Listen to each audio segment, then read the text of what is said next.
या देवी सर्वभूतेषु मां शक्तिरूपेण संस्थितां नमस्तस्यै नमस्तस्यै नमस्तस्यै नमो नमः। ओम नमः शिवाय। जय श्री कृष्णा। राधे राधे। आप सभी भक्तगणों को शीतला अष्टमी की बहुत बहुत शुभकामनाएं।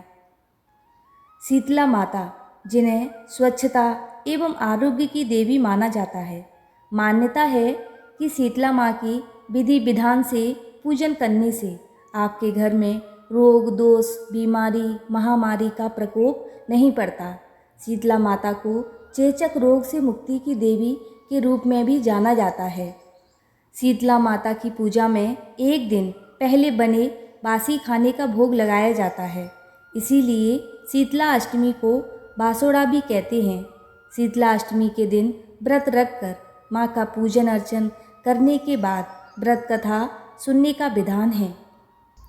आइए सुनते हैं शीतला माता की यह पावन व्रत कथा। शीतला माता की व्रत कथा के अनुसार एक गांव में एक ब्राह्मण परिवार में बुजुर्ग दंपति के 2 बेटे और 2 बहुएं थीं। दोनों बहुओं को एक एक संतान थी। घर में सभी मिलकर प्रेम से रहते थे। तभी शीतला अष्टमी का पर्व आया।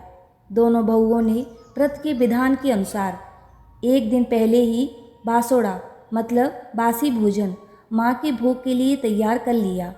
लेकिन दोनों की संतानें छोटी थीं। उनको लगा कि कहीं बासी खाना उनके बच्चों को नुकसान न कर जाए, इसीलिए उन्होंने अपने बच्चों को ताज़ा खाना बना के खिला दिया।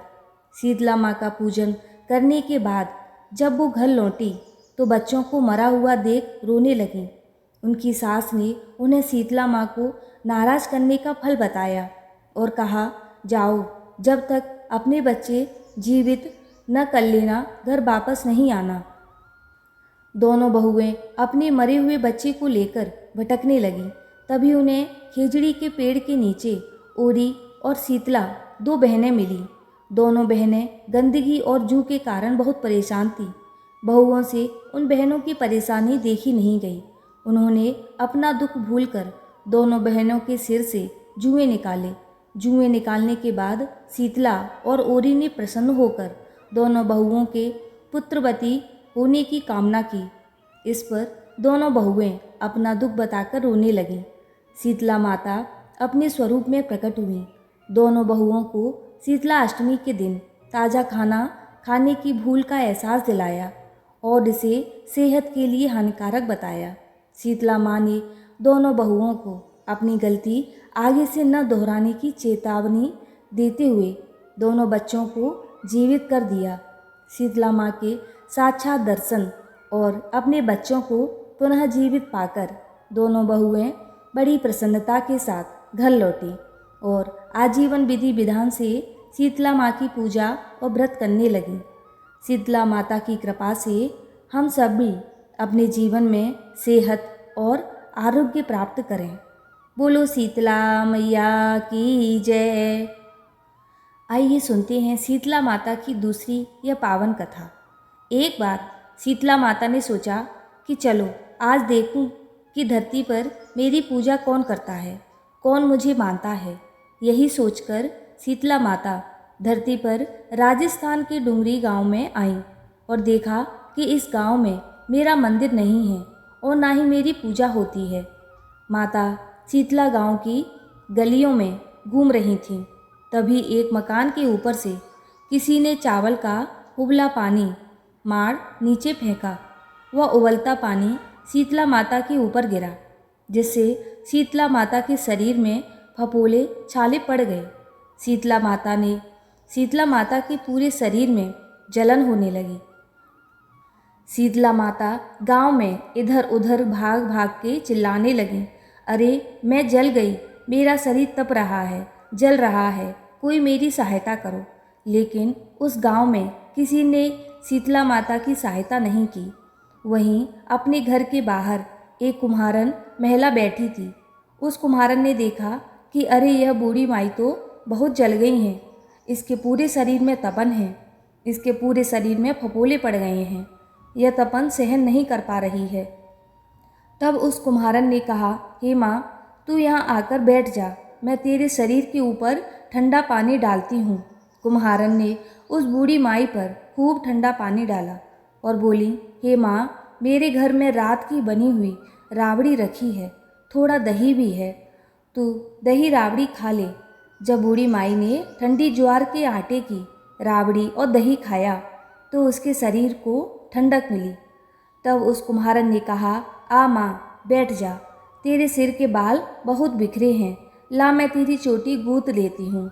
और कुम्हारन माई की चोटी गूंथने हेतु कंघी बालों में करती रही। अचानक कुम्हारन की नज़र उस बूढ़ी माई के सिर के पीछे पड़ी तो कुम्हारन ने देखा कि एक आँख बालों के अंदर छुपी है। यह देखकर वह कुम्हारन डर के मारे घबराकर भागने लगी। तभी उस बूढ़ी माई ने कहा, रुक जा बेटी, तू डर मत, मैं कोई भूत प्रेत नहीं हूँ, मैं शीतला देवी हूँ। मैं तो इस धरती पर देखने आई थी कि मुझे कौन मानता है, कौन मेरी पूजा करता है।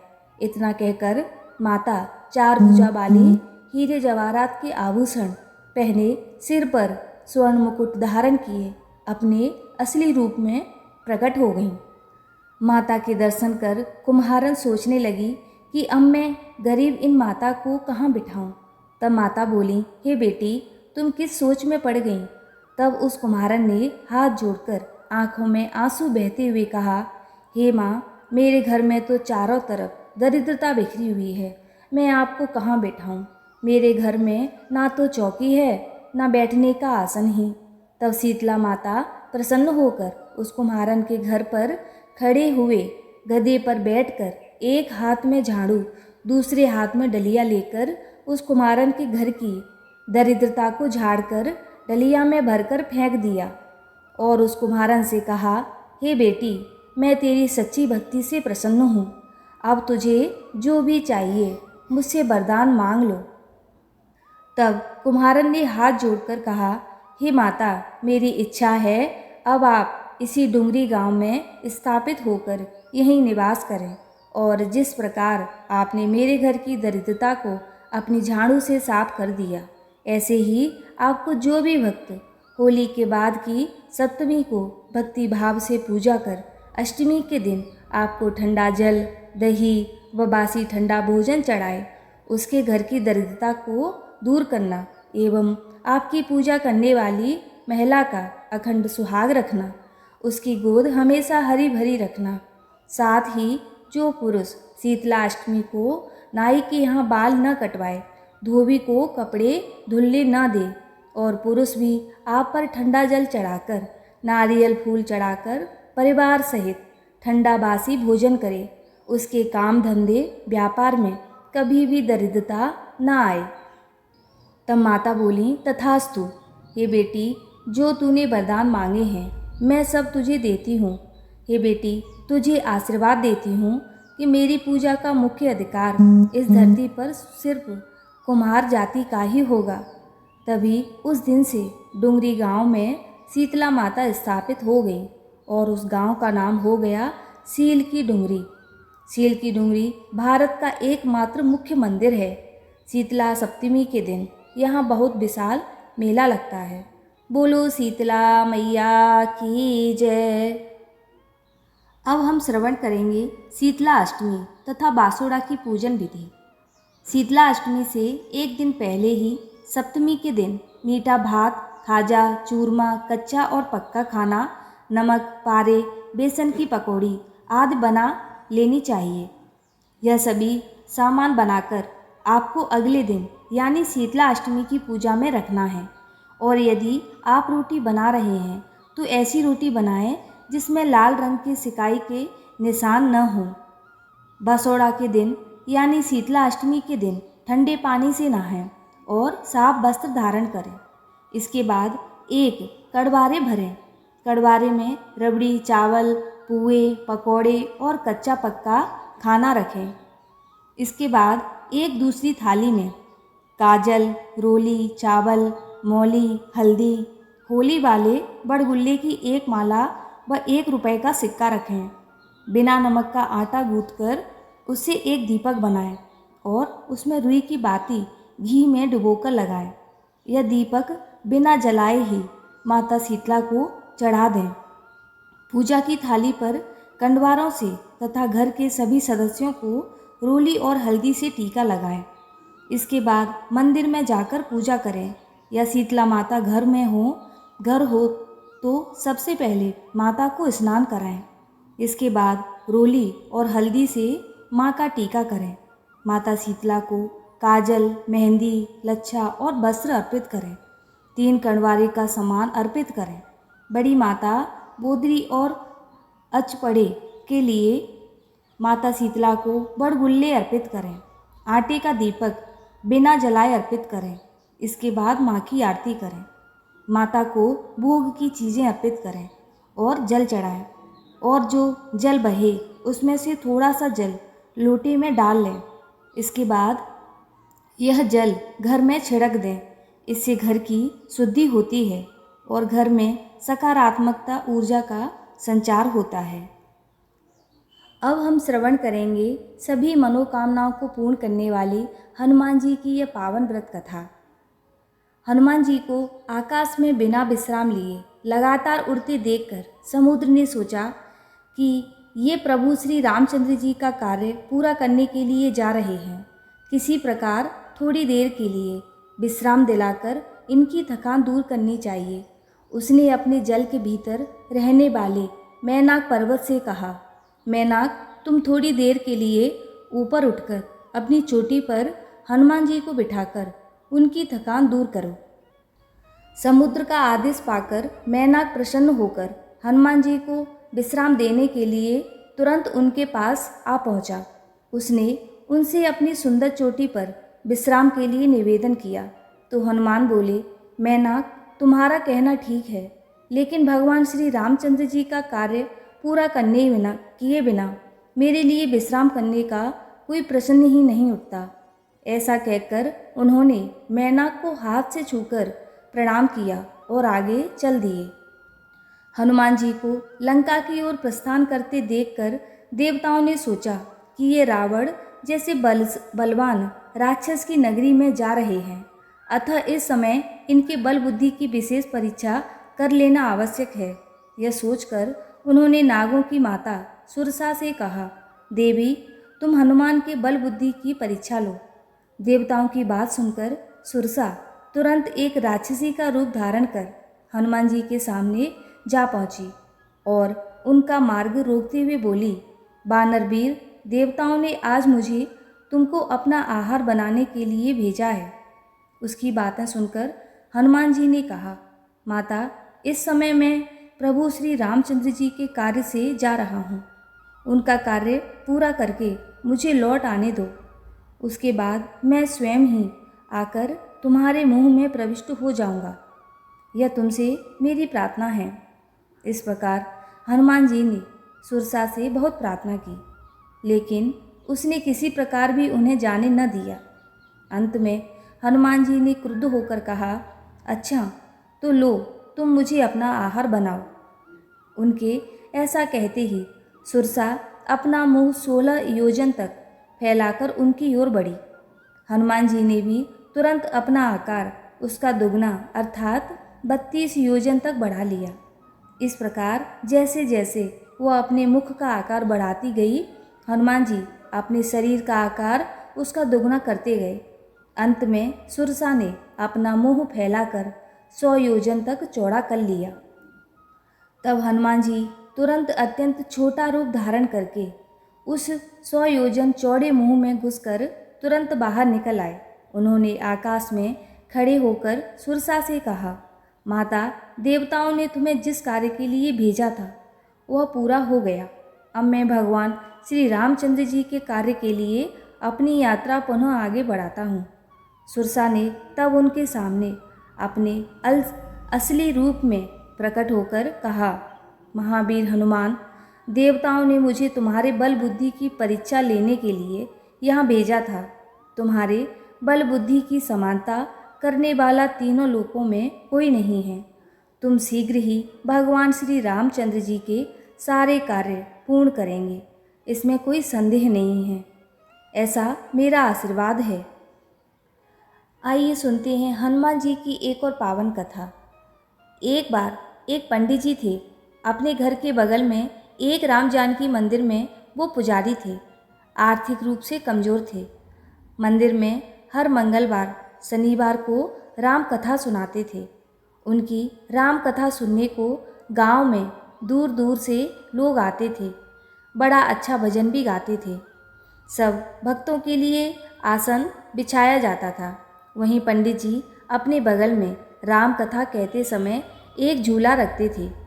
पंडित जी को विश्वास था कि राम कथा कहते समय हनुमान जी भी आते हैं और उसी झूले पे विराजमान होकर राम कथा सुनते हैं। लोग उनकी भावनाओं का सम्मान करते हुए पूरी राम कथा के दौरान उस झूले के सामने हाथ जोड़े बैठे रहते। पंडित जी पूरे मगन होकर राम कथा सुनाते और भजन गाते। उनका एक वकील दोस्त भी था। वकील साहब काफ़ी पढ़े लिखे विद्वान आदमी थे। शाम को वो भी राम कथा सुनने आया करते थे। पंडित जी से उनकी अच्छी दोस्ती हो गई थी। पंडित जी से घंटों बैठकर धर्मशास्त्र पर चर्चा करते। एक दिन वकील साहब से नहीं रहा गया। उन्होंने पंडित जी से पूछा, अरे पंडित जी, ये राम कथा सुनाते समय ये जो खाली झूला आप सबके सामने रखते हो वो बड़ा अखरता है।